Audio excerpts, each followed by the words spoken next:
All right. Good afternoon, everyone. My name is Vini. I've been associated with them for the last 5 months. Today, I will be just taking a few minutes talking about, the first chapter about which says what to say when you talk to yourself, right? So here it goes. Who can tell me what holiday is coming up next week? Lena looked around her class of first graders, almost all of who had raised their hands or were eagerly waiting to answer. Lena called on a little boy who shouted, Christmas! He was off by months. Lena very politely said, You're right, Christmas is coming up soon. Both of them quietly exchanged a little smile and she very nicely said, But it's not the next week. Who else? She looked at her class again, this time calling on a little girl. Diwali, the girl screamed in excitement. Very good, Lena smiled again and asked her class, Now who can tell me what Diwali is all about? Now, by this time, the class was so enthusiastic and they really couldn't control the enthusiasm. One guy out of the random, blurts out, It's a festival of lights. Lena did not notice him as he hadn't raised his hands. And she still continues to scan the class and picks up a boy and now who says, It's the season of fireworks. Lena was very thrilled with the answers. And this question answer session continued for a long time. And during this entire session, the energy levels never went down.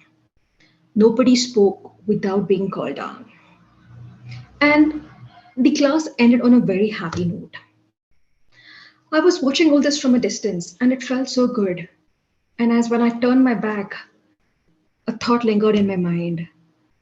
Why can't we have an environment like this back in our workplaces, where there is so much of enthusiasm and positivity around? And before I completed this thought, I stumbled upon and fell on the floor.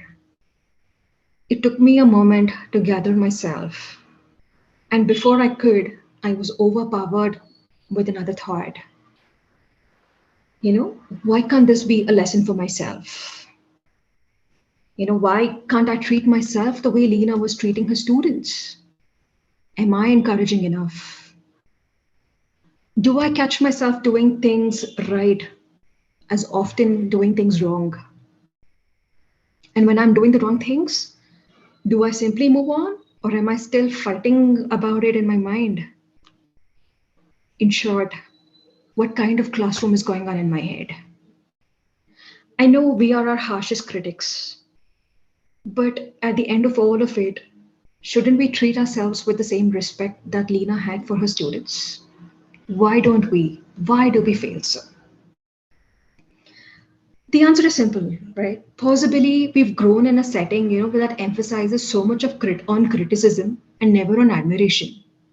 How easy it is for to get criticism over admiration, right?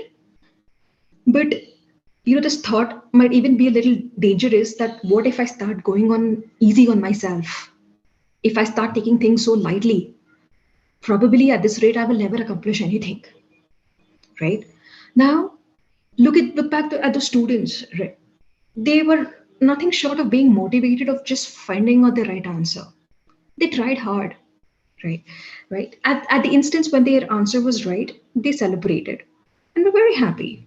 And when they did not get the right answer, they did not linger in the shame of, oh, I did not answer the question right. Maybe my teacher's going to scold me tomorrow. My friends will not talk to me again. They didn't have such dilemmas going on in their minds. They simply moved on to the next question. And in the end, everyone was very, very happy. Now, after hearing this, one thought I'm sure would be occurring in all our minds. Isn't that the classroom you want to be living in your head? Does the way you talk to yourself reflect your love for yourself? Or does it reflect annoyance, impatience, frustrations? So, what really matters is what you are talking to yourself at every stage in your life. I'd like to end the speech with a little note from the book itself, which says, You are everything that is. Your thoughts, your life, your dreams come true. You are everything you chose to be. You are unlimited as the endless universe. Thank you very much. Awesome, Vini. Great speech. Great. Very nice, very Very nice story, and the way you articulated in the end, right? You are unlimited like universe, right? And that's Right. why we all have kept that unlimited potential inside. Great. I think that's a great speech from the book. Sunanda has pinged the form link, so you can actually, if you